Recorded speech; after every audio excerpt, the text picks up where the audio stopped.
Hey guys, it's Desert Alchemist. I'm gonna show you how to make a liquid culture in this video. In order to get started, you need some materials. So let's have a look at what you need. You're gonna need a scale to weigh your powders. You're gonna need a paper hole puncher, a RTV silicone. This is a silicone that you can get at AutoZone, O'Reilly.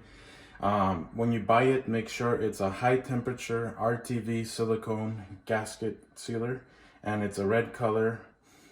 We use this to make an inoculation port into the jar. This is a little port where we can stick a needle through and suck out or inject spores into our solution.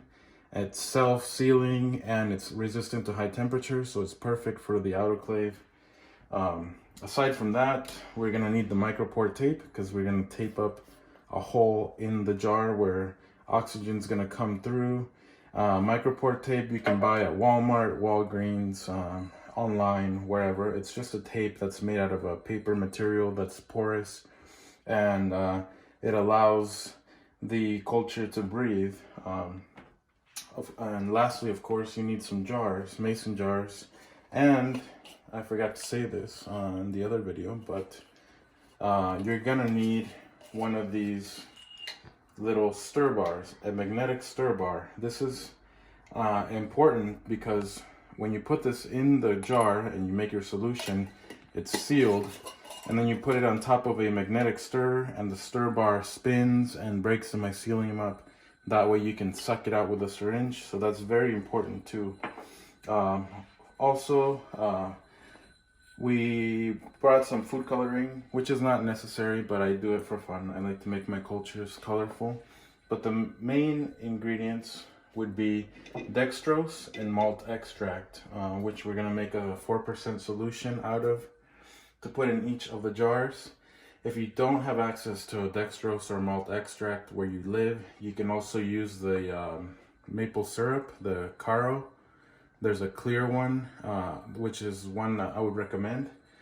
Or you could also use the water that you use to boil your grains in. When you boil your grains, you can use that water also as a liquid culture. So that's all you need for now. So let's get started. So what we're gonna do first is we're gonna take the lid from our mason jar. We're gonna get this paper cutter and stick it in there. It doesn't seem like it's gonna pierce, but if you squeeze hard, it punches a hole right through it. So now you have two holes. One of these holes is gonna be sealed with the tape and the other one is gonna be sealed with the RTV silicone. So the first thing we're gonna do is we're gonna take some micropore tape and we're gonna cut it. I take a chunk about this big and I cut it in half and I put one layer over the hole, followed by a second one. The reason I do this is because one layer is not enough protection. Spores can get right through it. Any contaminant can fall right in and ruin your culture. So I always put two. It looks very nice like that also in a little square. So next, what we're gonna do is we're gonna take our RTV silicone and we're gonna squeeze out a pretty decent size glob. My tube is getting a little stuck here because it's so old. But we're gonna dab some RTV silicone over the other hole. It's gonna come out through the bottom. It's okay, we can push it back out, make a little seal. And we're just gonna leave that and let it dry for 15 or 20 minutes. And once it's dry, it's gonna get really hard and it's gonna be perfect for piercing and sticking our syringe through to suck out culture or inoculate. And that's how you prepare the lid. Okay guys, this part of the video is very important, so pay close attention. You are gonna have to make a liquid culture, a 4% solution. And it doesn't matter if you're gonna use one of these giant jars or if you're gonna use a tiny jar. What's important is that you know how many milliliters it can hold, because we're gonna make a 4% solution of whatever the amount of liquid it's gonna hold. So for example, this little jar here holds 200 milliliters. And we're gonna make a 4% solution out of that. So in order to get the calculation right, we're gonna multiply 200 times 0.04. And the result is an 8, which is 8 grams. That means we're gonna use half of that, 4 grams in dextrose and the other 4 grams in malt extract. We're gonna put it into the jar, add water, put the lid back on, seal it, and it's ready to go.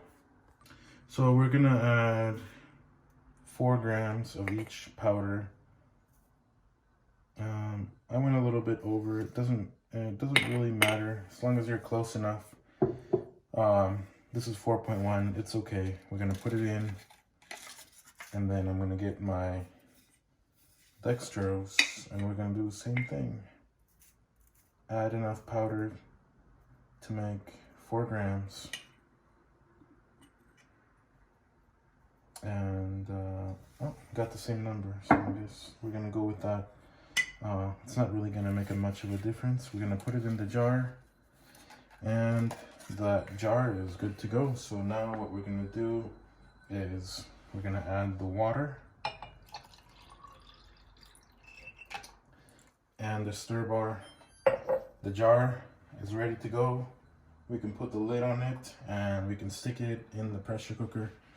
The liquid is clear, as you can see, or light color. At this point, I like to add food dye, but you don't have to do that. You can just leave it like that, so you can have a more clear picture of what it's gonna look like when it's finished. But this jar is ready to go, so I'm gonna go ahead and make the other ones, and I'm gonna show you how to put them in the pressure cooker so that you don't mess it up and everything comes out perfect. Alright guys, well you see I got all these jars done and got the formula put in, and I put some dyes. Like I said, dyes are personal choice. You don't have to do that. You can leave it without the dye. It's gonna look like this. So the next step is to put a piece of foil over the top of the jar. So like I said, we're gonna loosen the cap, leave it loose. We're gonna put this piece of foil on, and this acts as an extra barrier for protection. We're gonna put it in the pressure cooker. It's gonna heat up, and when it cools down, it's gonna suck up a lot of air, and it could suck in some contaminants. So in order to prevent that, I put this foil on top.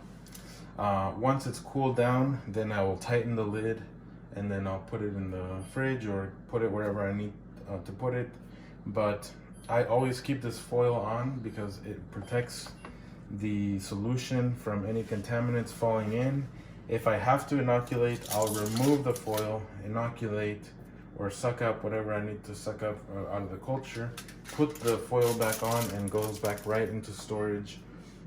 This is very important because a lot of people get contaminations in their liquid culture, and it's because they don't protect their lids with the foil. So now that we got these couple done, I'm gonna put foil on the rest of them, and I'm gonna show you how to put them inside the pressure cooker.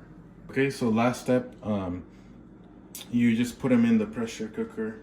I put a rag at the bottom of my pressure cooker, and I put the cat food cans at the bottom. That's to separate the bags, because the bags can melt. But with these guys, you don't really have to worry. I left it in there just because, but we're just gonna put in all of the jars inside the pressure cooker, and all the lids are loose, slightly loose, and I'm gonna stick as many as I can in there. And then once it's full, we're gonna put it on the pressure cooker, gonna turn it on, and we're gonna let it cook for about 40 minutes at 15 psi. Once it's done, we're gonna let it cool down, and then that's it. All our liquid cultures are done.